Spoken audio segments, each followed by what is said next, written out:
નમસ્કાર વિદ્યાર્થી મિત્રો, ધોરણ 9 વિષય ગુજરાતી. આજે આપણે ગુજરાતી વિષયમાં એક પાઠ ભણવાનો છે. આ પાઠનું નામ છે સખી માર્કડી. સખી માર્કડી પાઠના લેખકનું નામ છે કાકા સાહેબ કાલેલકર. તેનો સાહિત્ય પ્રકાર છે લલિત નિબંધ, એટલે કે આ જે પાઠ છે એ નિબંધ પ્રકારે અહીંયા પ્રસ્તુત કરવામાં આવ્યો છે. સંદર્ભ એટલે કે આ પાઠ શામાંથી લેવામાં આવ્યો છે, તો એ પ્રકૃતિના આનંદમાંથી લેવામાં આવ્યો છે. તો હવે આપણે લેખકનો થોડો પરિચય જોઈ લઈશું. કાકા સાહેબ કાલેલકરનું પૂરું નામ છે દત્તાત્રેય બાળકૃષ્ણ કાલેલકર. તેમનો જન્મ 1/12/1885 મહારાષ્ટ્રના સતારાના વતની હતા. ગુજરાત વિદ્યાપીઠમાં અધ્યાપક અને આચાર્ય પદે રહ્યા હતા.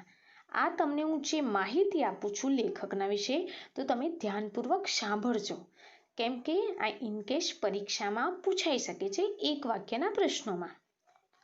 તો હવે આગળ કે માતૃભાષા તેમની મરાઠી હોવા છતાં ગુજરાતી ભાષામાં તેમણે ઉત્તમ સર્જન કરેલું છે.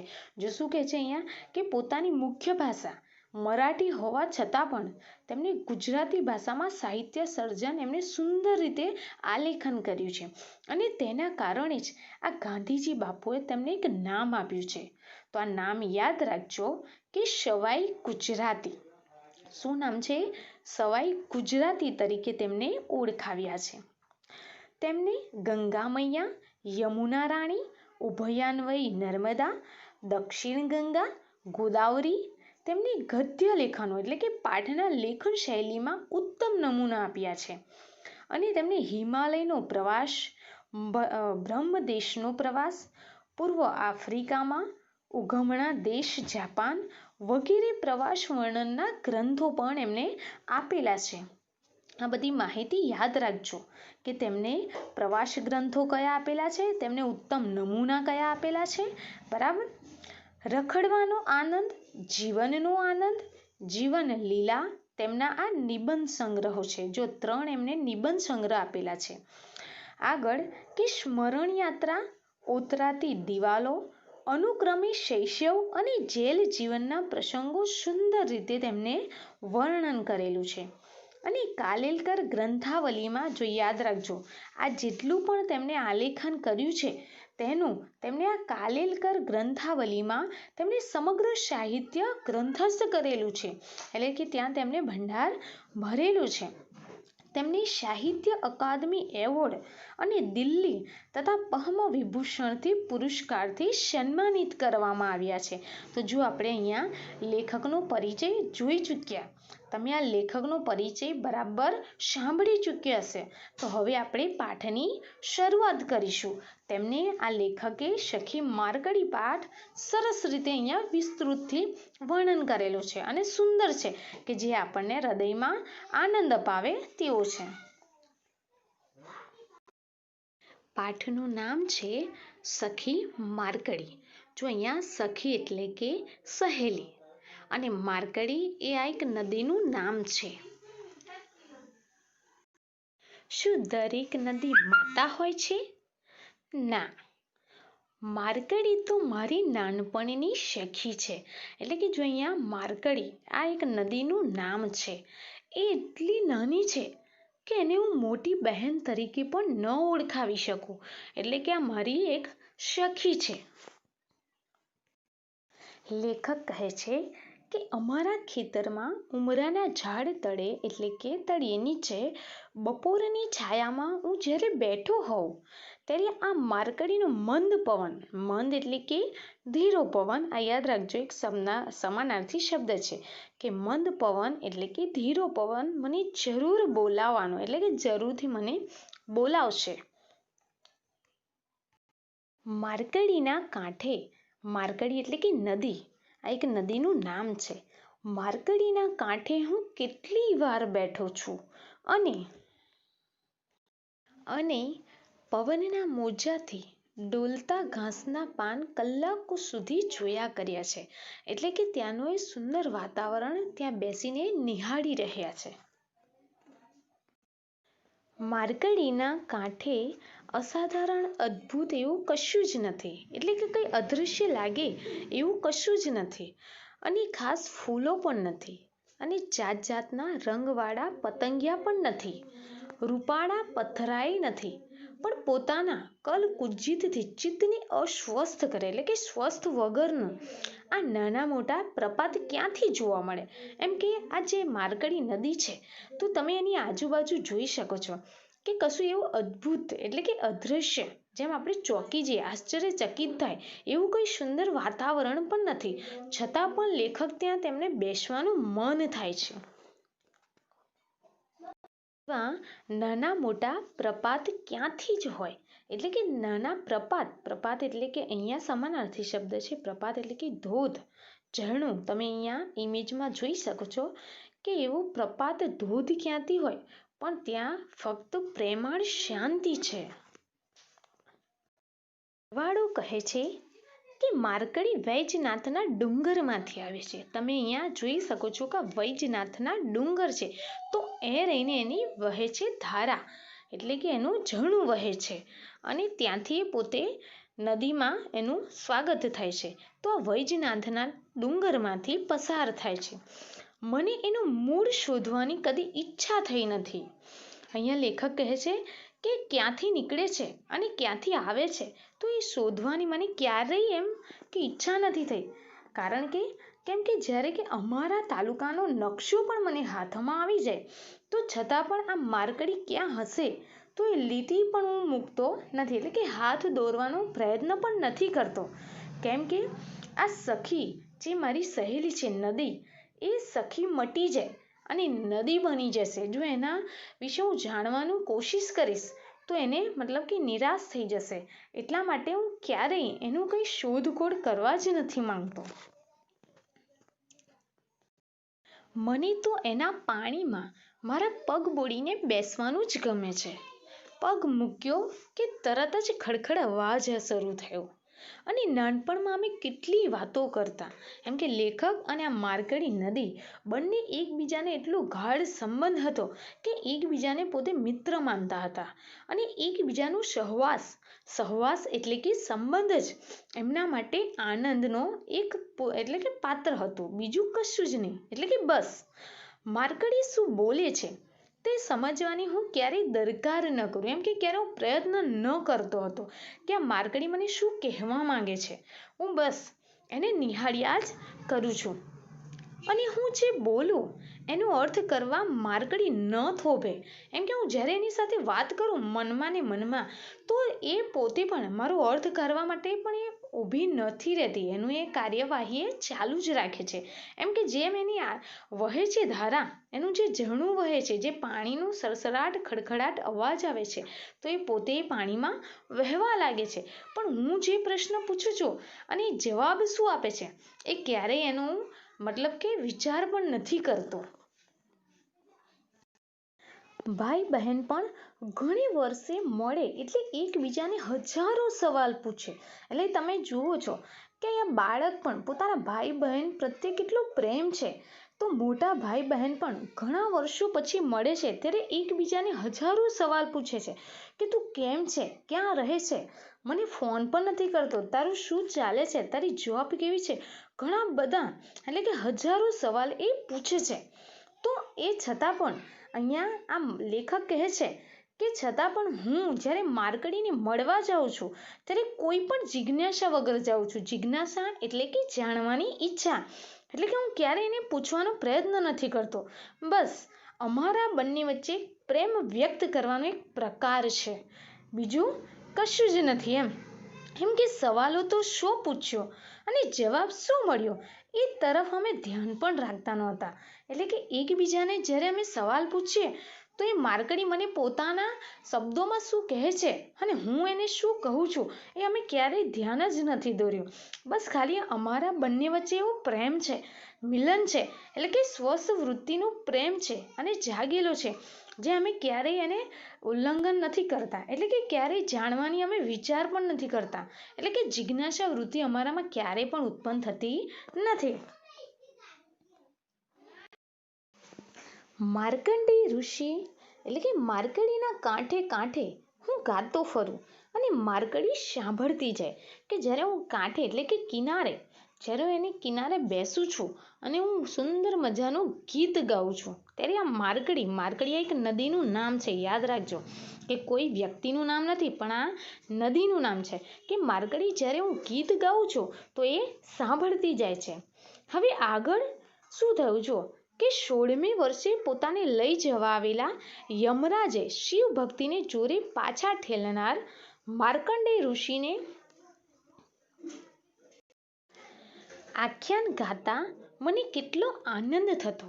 હવે આ આખ્યાન શબ્દ એટલે કે આખ્યાન કાવ્ય પ્રેમાનંદે રચેલું છે, આ યાદ રાખજો. એટલે જ્યારે આ માર્કંડેય ઋષિ આખ્યાન ગાતા હતા, હવે એમની આખ્યાન ગાથા શરૂ થશે. હવે આ વાર્તા દ્વારા રજૂ કર્યું છે, તો તમારે આ બરાબર યાદ રાખવાનું છે કે વાર્તા રૂપે છે, કે હવે આગળ એ વાર્તા સ્વરૂપે ઉલ્લેખ કરે છે કે મૃકંડ ઋષિને સંતાન ન હતું. કયા ઋષિને? તો મૃકંડ ઋષિને સંતાન ન હતું.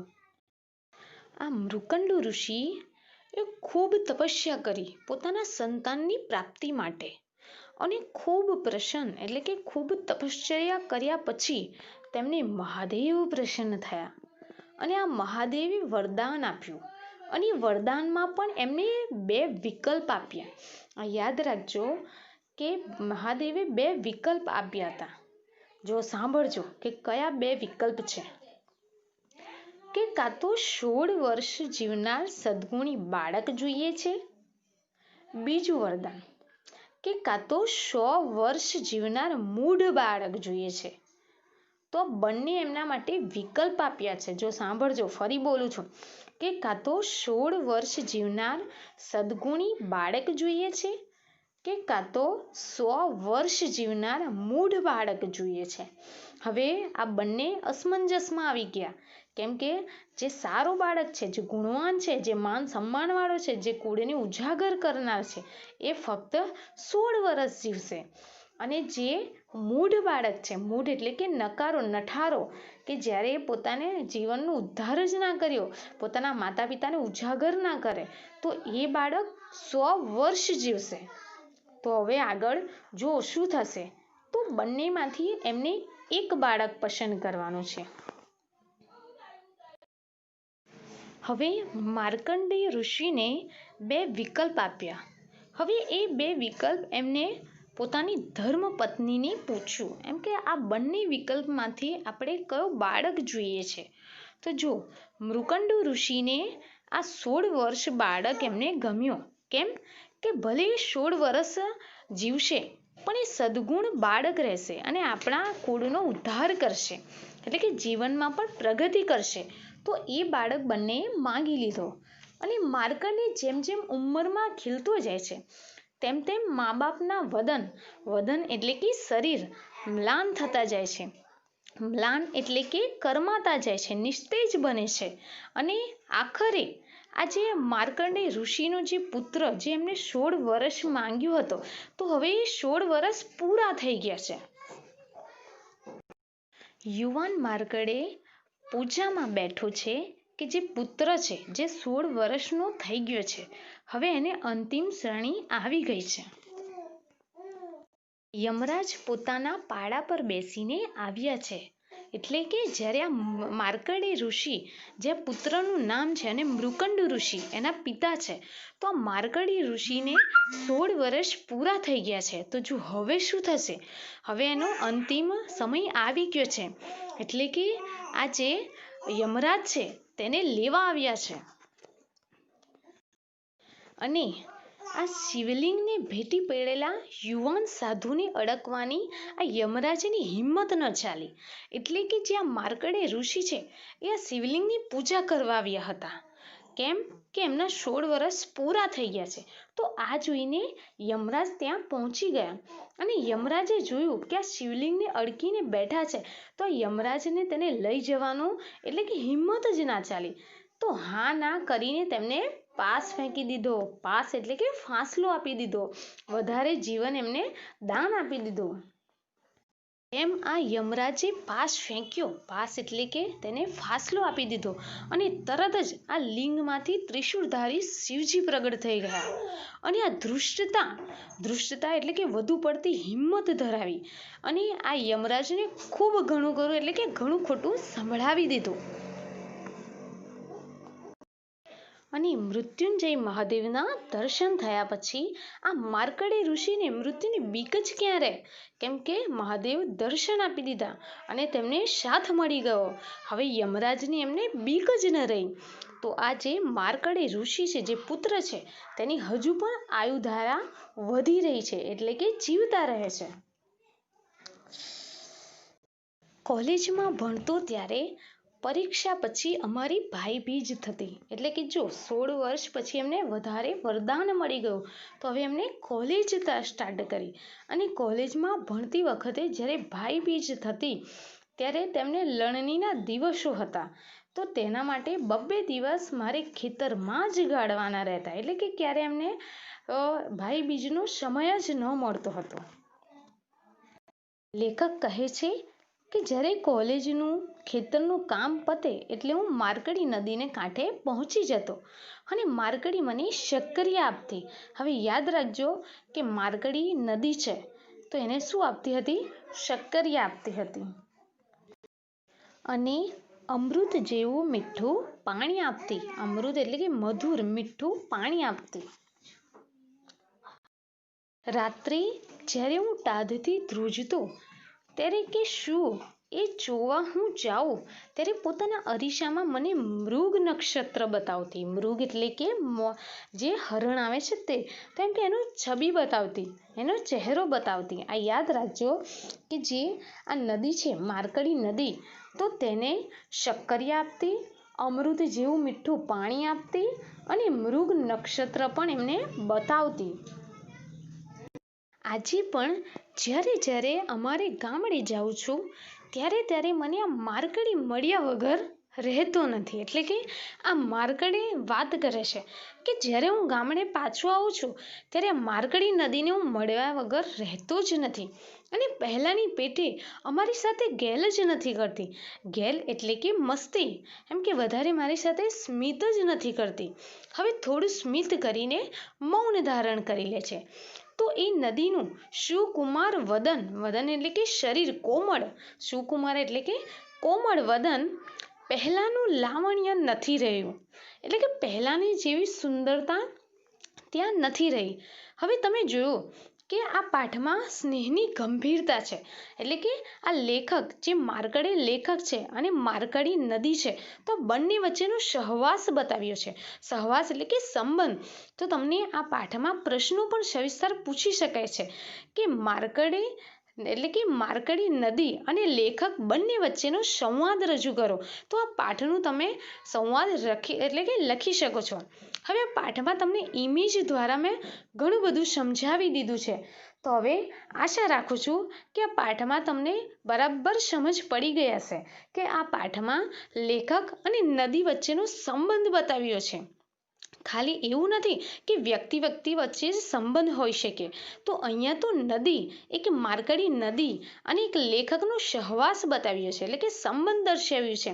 તો બંને વચ્ચે આ સંબંધ ગાઢ છે. અને બીજી જે વાત છે કે જે માર્કંડેય ઋષિનું સંતાન નહોતું. હવે જો સંતાનની પ્રાપ્તિ થઈ એટલે કે મહાદેવે દર્શન કરીને 2 વિકલ્પ આપી દીધા કે કાં તો 16 વર્ષનું બાળક એટલે કે સારું બાળક, કાં તો 100 વર્ષ જીવે તેવું બાળક પણ મૂઢ બાળક. હવે આ માર્કંડેય ઋષિએ પોતાની સારી રીતે વિચારસરણી દ્વારા એમને 16 વર્ષનું સદગુણી બાળક એમને પસંદ કર્યો. કેમ કે ભલે 16 વર્ષ જીવશે પણ અમારા જીવનનું, અમારા કુટુંબનું એ પોતે ઉજાગર કરશે. હવે આગળ એમની પ્રગતિ પણ કરશે. જ્યારે આ 100 વર્ષ બાળક જીવશે પણ પોતે પોતાનું પણ ઉદ્ધાર નહીં કરે અને અમારું પણ ઉદ્ધાર નહીં કરે તો એવો બાળક ન પસંદ કરવો જોઈએ. તો અહીંયા પણ આપણે એક જાતની પ્રેરણા મળે છે. તો જુઓ આ બંને વાર્તામાં સારી રીતે આપણને ખબર પડી જાય એવું છે. અને છેલ્લે જુઓ આ મૃકંડ ઋષિને એક વરદાન મળી ગયું. એટલે ફરી કે જ્યારે યમરાજ એને 16 વર્ષ પૂરા થાય છે તો માર્કંડેય ઋષિને લેવા આવે છે ત્યારે મહાદેવ પ્રસન્ન થઈ જાય છે અને એને જ્યારે શિવલિંગની પૂજા કરતા બેસે છે ત્યારે એને અડકીને બેસે છે તો યમરાજ એને લેવા માટે હિંમત નથી ચાલતી. તો જો યમરાજને પણ એનો જીવ છોડવો પડે છે અને પાસ ફેંકવો પડે છે. એટલે કે એને પાસ એટલે કે ફાંસલો ફેંકી દે છે અને જીવન દાન આપી દે છે. તો જો સારું એટલે કે સદગુણી માણસને બધું જ એટલે કે બધા જ એની સાથે હોય છે કે જો મહાદેવ પણ પ્રસન્ન થઈને એને જીવન દાન આપી દે છે. તો આ વાર્તામાં એટલે કે આ પાઠમાં આપણને વાર્તા દ્વારા સરસ રીતે સમજાવી દીધું છે. તો લાસ્ટમાં અહીંયા આપણે આ પાઠની પૂર્ણાહુતિ કરીએ છીએ. Okay, thank you.